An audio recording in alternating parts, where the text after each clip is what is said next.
Hi there, my name is Kyle Smith and I'm an engineer here at Republic Manufacturing. And today I'm going to talk to you a little bit about air knife systems and choosing the best technology for that system. Now there's three main technologies used in the industry. There's the centrifugal, the regenerative, and the compressed air technologies that are used across the industry. And they each have their advantages and disadvantages that we're going to talk about today. Now here at Republic, we operate on the principle that total volume of air at a moderate pressure is going to perform the best for any drying system. Starting with compressed air, this is going to be the least performing of the three technologies, as well as the highest operating cost per year. Now, compressed air is one of those things that a lot of plants have. It's already on site. They can just tap into their existing line and not have to install any additional equipment. Now, you can do that, but if you really look at the numbers and start to look at the operating cost per year, to even get half as good of drying, you're going to be spending 3 or 4 times what you really need to spend. That brings us to the next point of regenerative blowers. It's going to have a comparable pressure for drying and a lot higher capacity. Now, this is going to provide a moderate pressure with a lot higher volume of air compared to compressed air. And this is going to be much, much better for a drying application.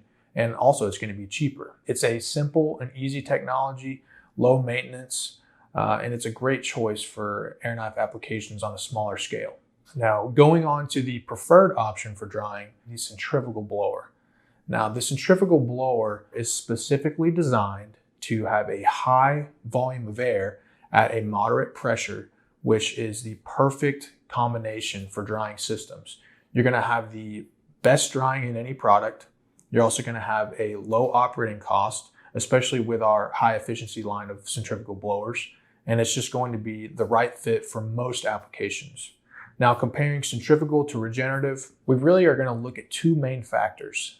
Number one being, what's the scale of the application? How many knives do you have? What's the total volume of air that you need? And number two is going to be, what's the budget for your project? So the regenerative blower is going to be the more economic choice when comparing to centrifugal. You're mainly going to look at the scale of the application, because with smaller scale applications, you can definitely get away with a regenerative blower.